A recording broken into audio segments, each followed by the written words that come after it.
আত্মহত্যা মুসলমানরা করছে না, আত্মহত্যা ওই হিন্দু ভাই করছে যার কোনো ডকুমেন্টস নেই। সেই ঘর দেখা যাচ্ছে বাংলাদেশে তার বাড়ি আছে, আবার ইন্ডিয়া এসে পশ্চিমবঙ্গে এসে জায়গা জমি কিনে প্রথমে এই গ্রাম অঞ্চলে থাকছে, এখান থেকে একটু ঘাটে গেড়ে আবার সোনারপুর গড়িয়া বিভিন্ন জায়গায় সে তারা চলে যাচ্ছে। ফলে কলকাতায় গড়িয়া সোনারপুরে যত দেখবেন 70% সব বাংলাদেশি হিন্দু ভাইরা, তারা গোসবা বাসন্তীতে প্রথম ভিত গেড়েছে, ফের এখান থেকে তারা ওপারে গিয়ে চলে যাচ্ছে। ফলে আমি আমার ক্যানিং সাব ডিভিশনের কথা বলতে পারি, ক্যানিং বাসন্তী এবং গোসবা, সেখানে লক্ষ লক্ষ হিন্দু ভাইরা এসেছেন। ফলে তাদের কাছে তো 2002-এর ভোটার লিস্টের নাম নেই। আমার নাম ইনকে যদি না থাকে তাহলে আমার বাবার নাম আছে, বাবার নাম না তাহলে দাদুর নাম আছে, কিন্তু তাদের তো নেই। ফলে বিপদে পড়লে তারাই পড়বে, মুসলমান ভাইদের কোনো সমস্যা নেই, এটা মনে রাখবেন। কিন্তু তাহলে ভয়টা কাদের বেশি? ভয়টা হিন্দু ভাইদের বেশি। তার কারণ নরেন্দ্র মোদী যে কথাটা বলে এসেছে, হিন্দু খাতরে মে হ্যায়, আর হিন্দু খাতরে মে হ্যায় এটা ওদের যে বুলি, এটা সত্যি হিন্দু খাতরে মে হ্যায়, এটা ওরাই ফেলছে। পশ্চিমবঙ্গের মুসলমানদের কোনো ভয় নেই, আমাদের কাছে সব ডকুমেন্টস আছে। যারা বাই চয়েস পাকিস্তানে গেছে, বাই চয়েস বাংলাদেশে গেছে, তাদের ব্যাপার আলাদা। কিন্তু আমাদের বাপ দাদুরা তারা বাই চয়েস ইন্ডিয়ান, তারা বাই চয়েস ইন্ডিয়াতে আছে। ফলে সেই ব্রিটিশদের আগে থেকে, মানে আদম যুগ থেকে আমাদের জেনারেশান চলে আসছে, আমাদের সব কাগজপত্র আছে, জমির দলিল আছে। ফলে ভয়ের কোনো কারণ নেই। কিন্তু এসআইআর আবহে দেখা গেল অলরেডি 2জন মারাও গেছে, এর আগে এনআরসির সময় বেশ কয়েকজন মারা গিয়েছিল। তো এইভাবে একটা নতুন নতুন আইন করবে আর মানুষ আত্মহত্যা করবে আতঙ্কে। হ্যাঁ, সত্যি কথা বলতে কি, দেখুন এটা খুব দুঃখজনক ব্যাপার। কেন্দ্র সরকার মানুষের উন্নয়ন যে প্রতিশ্রুতি দিয়েছিল, তারা কিন্তু প্রতিশ্রুতি করতে পারেনি। তারা ভারতবাসীর স্বপ্ন পূরণ করতে ব্যর্থ হয়েছে। ফলে মানুষের দৃষ্টি ঘোরানোর জন্য মুসলমানদের বিরুদ্ধে একগোছা কালাকানুন নিয়ে এসছে। সে তালাক বলুন, ওয়াকফ বলুন, 370 ধারা বলুন, একের পর এক তারা নিয়ে আসছে। যখন দেখছে যে শুধু মুসলমানরা তো বিপদে পড়ে যাচ্ছে, চাপে পড়ে যাচ্ছে, অপরদিকে হিন্দু ভাই বা অন্যান্য জাতি তারাও তো আন্দোলন করছে। ফলে তাদেরকে বিপদে ফেলার জন্য এনআরসি, সিএএ আর বর্তমান যে এসআইআর, এগুলো মানুষদেরকে বিভ্রান্ত করা। নরেন্দ্র মোদী, অমিত শাহ সরকার, এরা হচ্ছে ব্রিটিশদের মতো বা ব্রিটিশদের থেকে আরও ভয়ানক, সিরিয়াস। এরা ভারতবাসীকে উন্নতি করবে না। এরা আদানি আম্বানিদের সরকার, এসআইআরের নামে পুরো পাবলিককে রাস্তায় নামিয়ে দিয়েছে। আর এই জায়গায় দাঁড়িয়ে আমি তো এর আগেও আপনাদেরকে বলেছি, আজও বলছি, ভারতীয় মুসলিম, বিশেষ করে পশ্চিমবঙ্গের মুসলমানদের কোনো ভয় নেই, আমাদের কাছে সব ডকুমেন্টস আছে। যারা বাই চয়েস পাকিস্তানে গেছে, বাই চয়েস বাংলাদেশে গেছে, তাদের ব্যাপার আলাদা। কিন্তু আমাদের বাপ দাদুরা তারা বাই চয়েস ইন্ডিয়ান, তারা বাই চয়েস ইন্ডিয়াতে আছে। ফলে সেই ব্রিটিশদের আগে থেকে, মানে আদম যুগ থেকে আমাদের জেনারেশান চলে আসছে, আমাদের সব কাগজপত্র আছে, জমির দলিল আছে। ফলে ভয়ের কোনো কারণ নেই। কিন্তু শুভেন্দু তো বারে বারে বলছে যে একমাত্র মুসলিমদেরকে তাড়ানো হবে। হ্যাঁ, মুসলিমদের তো তাড়াবে কাদের? মুসলিমরা আসেনি তো তাড়াবে কাদের? প্রশ্ন এটাই। কিন্তু আপনারা ভালো জানেন যে বিগত 2 দশক ধরে বাংলাদেশ থেকে যে সকল হিন্দু ভাইরা এসেছেন, পশ্চিমবঙ্গে কত আছে, কয়েক কোটি হয়ে যাবে।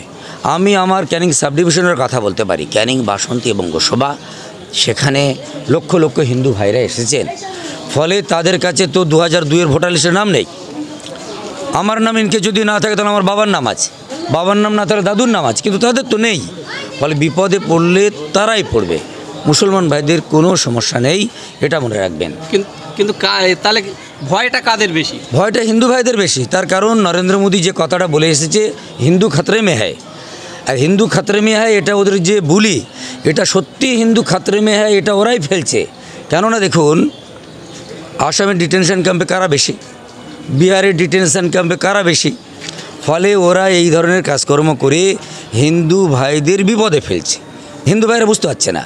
হিন্দু ভাইরা ওই সময় বুঝবে যখন তারা বিপদে পড়বে। আমার কথা বুঝতে পারছেন? সেই জন্য আমি অনুরোধ করব হিন্দু ভাইদেরকে যে আপনারাও সজাগ হন, সেকুলার ভোটকে ভাগ করবেন না। এই সরকারকে যদি আগামী দিনে গদি থেকে না সরাতে পারেন, তো মুসলমানদের থেকে আরও বেশি বিপদ আপনাদের হবে। কর্মসংস্থান নেই, ইন্ডাস্ট্রি নেই, বেকারত্ব বাড়ছে, ডিজেল পেট্রোলের দাম বাড়ছে। এমন নয় যে হিন্দুদের জন্য ডিসকাউন্ট আছে, এমন তো নয় যে হিন্দুদের জন্য আলাদা পেট্রোল ডিজেলের কাট করে দেওয়া হয়েছে বা তাদের জন্য আলাদা ফ্যাসিলিটি, এমন নয়। তো মুসলমানদের যেমন ক্ষতি হচ্ছে, হিন্দু ভাইদের ক্ষতি হচ্ছে। ফলে তাদেরকে বলবো ধর্মীয় চশমাটাকে সরিয়ে দিয়ে আপনারা ভাবুন, সেকুলার পলিটিক্যাল পার্টিকে ক্ষমতায় আনুন, তাহলে দেখবেন দেশটা আবার ভালো জায়গায় যাবে। আত্মহত্যা মুসলমানরা করছে না, আত্মহত্যা ওই হিন্দু ভাই করছে যার কোনো ডকুমেন্টস নেই। সেই দেখা যাচ্ছে বাংলাদেশে তার বাড়ি আছে, আবার ইন্ডিয়া এসে পশ্চিমবঙ্গে এসে জায়গা জমি কিনে প্রথমে এই গ্রাম অঞ্চলে থাকছে, এখান থেকে একটু ঘাটে গেড়ে আবার সোনারপুর গড়িয়া বিভিন্ন জায়গায় সে তারা চলে যাচ্ছে। ফলে কলকাতায় গড়িয়া সোনারপুরে যত দেখবেন 70% সব বাংলাদেশি হিন্দু ভাইরা, তারা গোসবা বাসন্তীতে প্রথম ভিত গেড়েছে, ফের এখান থেকে তারা ওপারে গিয়ে চলে যাচ্ছে। ফলে মুসলমানদের ভয় নেই, আপনারা ভয় পাবেন না। আর কোনো সমস্যা পড়লে অল ইন্ডিয়া মুসলিম পার্সোনাল ল বোর্ড আছে, পশ্চিমবঙ্গের অসংখ্য গণসংগঠন আছে, আপনারা আমাদের সাথে যোগাযোগ করবেন, আমরা সর্বতোভাবে আপনাদের পাশে থাকব। এসআইআর নিয়ে রাজ্য এবং রাজ্যের বিরোধী উভয়কে দোষ দিচ্ছে এবং এরা যেন এইটা নিয়ে একটা খেলায় মেতে উঠেছে, কি বলবেন? দেখুন, একে অপরের কাছে ঠিকই বাধা আছে, রাজ্য না চাইলেও কেন্দ্র চাপে করতে হবে। আর আমি একটা কথা বলি, আমরা সব ইন্ডিয়ান সিটিজেন, আমাদের সকলের ডকুমেন্টস থাকা দরকার। এরকম মাঝে মাঝে নরেন্দ্র মোদী, অমিত শাহর মতো লোকেরা এসে ধাক্কা দিলে আমাদের কাগজপত্র ঠিক হয়ে যায়।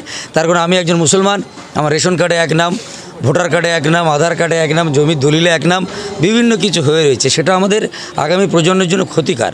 সেই জন্য আমি আশা রাখবো এইরকম ফ্যাসিস্ট সরকার আসবে, মাঝে মাঝে ধাক্কা দিলে কাগজপত্রগুলো অন্তত ঠিকঠাক হবে। তবে ভয় পাওয়ার কারণ নেই, ভয় আপনারা পাবেন না, আমরা ছিলাম, আছি এবং থাকবো। অনেকে দেখা যাচ্ছে যে 2002 সালে শুধু আনোয়ার নাম লেখা আছে, কিন্তু আপনার এখন এসে দেখা যাচ্ছে যে আনোয়ার হোসেন মোল্লা, কি বলবেন? হতে পারে এর জন্য নিয়ম আছে, এফিডেভিট করে নেবেন, তাকে প্রমাণ দিয়ে দেবেন যে আমার অ্যাডমিট কার্ডে অথবা আমার এই কার্ডে আসল নাম এটাই। এখন তো এফিডেভিট করলেই সব হয়ে যাবে যে আনোয়ার হোসেন মোল্লা বা আনোয়ার মোল্লা একই ব্যক্তি, এবং সেটা দেশের আইনও তাই বলছে। ফলে ঘাবড়াবেন না। আজও বলে যাচ্ছি অন ক্যামেরায়, মিডিয়ার সামনে, কেউ যখন সমস্যায় পড়বেন আমাদের সাথে যোগাযোগ করবেন, সে হিন্দু মুসলিম সকলের ক্ষেত্রে। অনেকে আত্মহত্যা করছে, আগামী দিনে সাধারণ মানুষদেরকে কি আশ্বাস করবেন? আমরা বলবো যে আপনারা আত্মহত্যা করবেন না, ভয় পাবেন না। আমরা ইন্ডিয়ান সিটিজেন, আমরা ভারতবাসী, সে যে কোনো ধর্মেরই হোক না কেন, সরকার আসবে যাবে, ভোট আসবে যাবে, আপনি আর আমি সরকার গড়ি, সরকার আমাদের গড়ে না।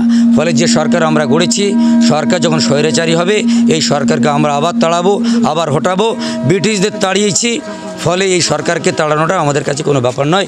ফলে ভয় পাবেন না, আত্মহত্যা করবেন না, প্রলোভনে পা দেবেন না, প্ররোচনায় পা দেবেন না। আমি আপনি যে কোনো ধর্মেই হোক না কেন, আমরা ইন্ডিয়ান সিটিজেন, ইন্ডিয়ান নাগরিক। যে আধার কার্ড ভোটার কার্ডের বলে তারা সরকারে বসেছে, আর সরকারে বসে দ্বিচারিতা করছে, সে আধার কার্ড এবং ভোটার কার্ডের মান্যতা দিচ্ছে না। অবিলম্বে অমিত শাহ নরেন্দ্র মোদীকে বলবো ইস্তফানামা দিন, আবার নতুন করে ভোট করুন, তখন দেখবো আধার কার্ড ভোটার কার্ডের মান্যতা আছে কিনা। আধার কার্ড করেছে, অ্যাকচুয়ালি ভোটার কার্ড করেছে নির্বাচন কমিশন, কিন্তু সেই নির্বাচন কমিশন ভোটার কার্ডকে গ্রান্টেড করছে না। আমি কি বললাম, বর্তমান সরকারটা চলছে, নির্বাচন কমিশন চলছে আরএসএস পরিচালিত। আপনি দেখেননি যে সুপ্রিম কোর্টের একজন মহামান্য বিচারপতি বাবরি মসজিদের মতো 500 বছরের মসজিদকে আস্থা বিশ্বাসের উপরে তাদের দিয়ে দিল, কোনো কাগজপত্র কিছু নেই। এই সরকার যতদিন থাকবে কাগজপত্র দলিল দস্তাবেজ কিছু মানবে না এরা। এখন কোনো কুয়ায় যখন মৃত কুকুর পড়বে বা মৃত কিছু পড়বে, কুয়ার জল পবিত্র করতে গেলে আগে মৃত বস্তুটাকে বাইরে ফেলে দিতে হবে, তারপরে জল বা পানি তুলে ফেলুন, তবে ওই কুয়া পরিষ্কার হবে। তো ভারতকে পবিত্র করতে গেলে এই আরএসএস পরিচালিত বিজেপিকে আগে হটাতে হবে, তবে আমি আপনি সকালে বেঁচে থাকবো, সংবিধান বাঁচবে। আপনার নাম? Thank you. আমি আনোয়ার হোসেন কাসেমি, সারা বাংলা সংখ্যালঘু যুব ফেডারেশনের রাজ্য প্রেসিডেন্ট।